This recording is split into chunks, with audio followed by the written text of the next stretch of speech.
Hello student,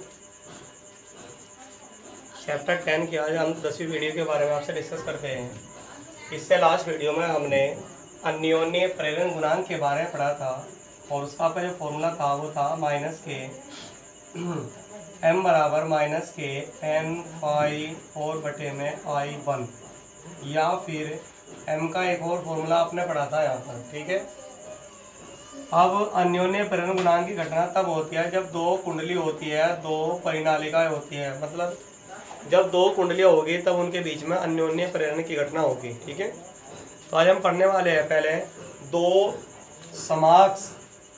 समाक्ष के मतलब होता है जिनकी अक्षें समान होती है। दो समाक्ष कुंडलियों के बीच अन्योन्य प्रेरण गुणांक, कुंडलियों के बीच अन्योन्य प्रेरण गुणांक। देखिए, समाक्ष कुंडलियां उन्हें कहते हैं जिनकी अक्षें समान होती है। पहली एक कुंडली में धारा प्रवाहित कराओगे तो दूसरी का फ्लक्स बदल जाएगा। ठीक है, तो मान लिया हमने कि एक कुंडली है और एक और दूसरी कुंडली है। पहली कुंडली में जो फेरे हैं वो तो N1 मान लो, दूसरी कुंडली में फेरे N2 मान लीजिए। पहली कुंडली में जब आपने I1 धारा प्रवाहित कराई तो दूसरी का जो फ्लक्स चेंज हुआ वो 5 हुआ 1 का।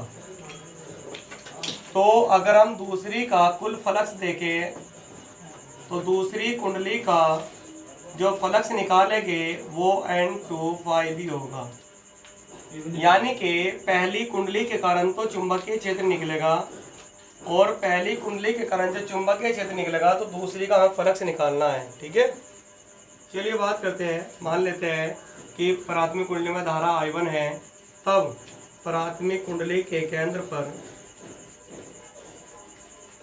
प्राथमिक जो आपकी कुंडली है, कुंडली के केंद्र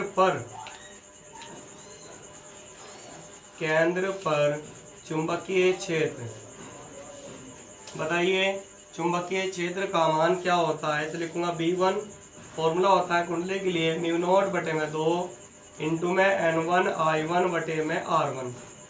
पहली जो कुंडली है उसकी त्रिज्या R1 मान लीजिए, दूसरी जो कुंडली है उसकी त्रिज्या R2 मान लीजिए। समाक्ष है, दोनों की अक्षें समान है। यदि द्वितीयक कुंडली का क्षेत्रफल कैपिटल A हो तब प्रत्येक फेरे का आपको फ्लक्स निकालना है। देखिए, फ्लक्स का फॉर्मूला होता है फाई बराबर BA। B लेके हम पहली कुंडली का और A लेके दूसरी कुंडली का, ये ध्यान रखना है। पहली कुंडली चुंबकीय क्षेत्र उत्पन्न कराओगी और फ्लक्स निकाले हम दूसरी का, तो इसलिए क्षेत्रफल भी दूसरी का लेंगे म्यू नॉट बटे में 2 N1 I1 बटे में R1 और इंटू में हो जाएगा आपका A। अतः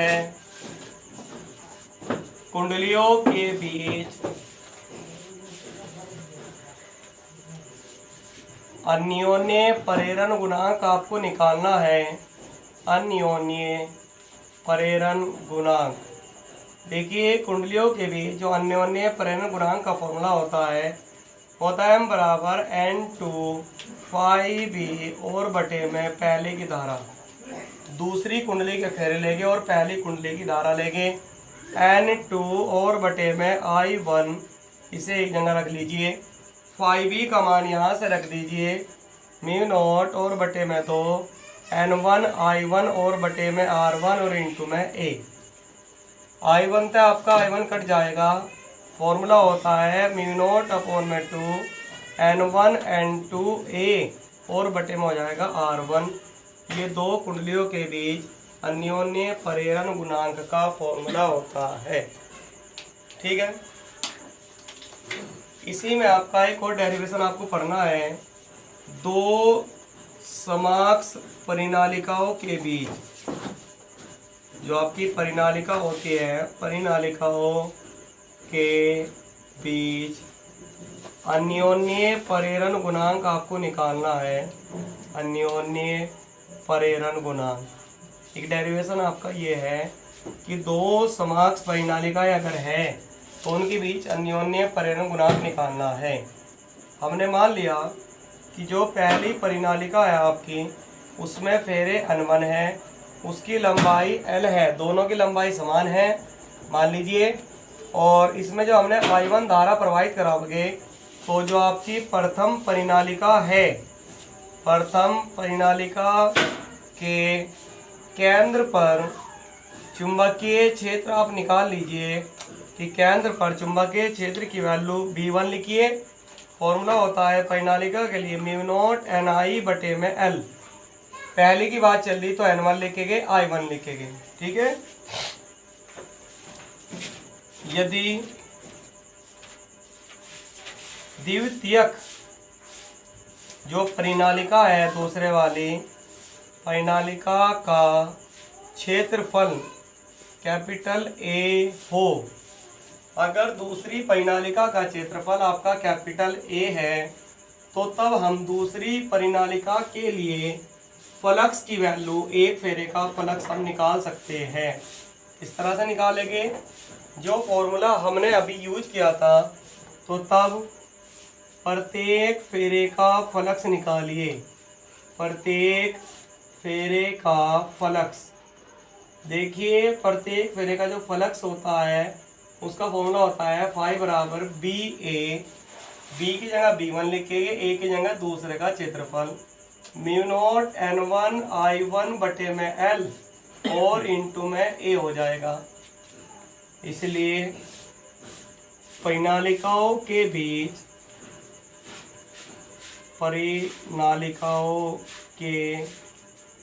बीच अन्योन्य प्रेरण गुणांक आप निकालोगे, अन्योन्य प्रेरण गुणांक।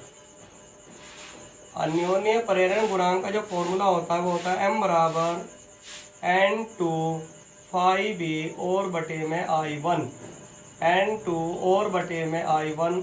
5B का मान ऊपर से ले लेंगे म्यू नॉट N1 I1/L और इंटू में A। I1 से I1 कट जाएगा, ये वैल्यू आएगी mu naught N1 N2 A और बटे में आपका आएगा L। ये आपका फॉर्मूला होता है परिनालिकाओं के लिए।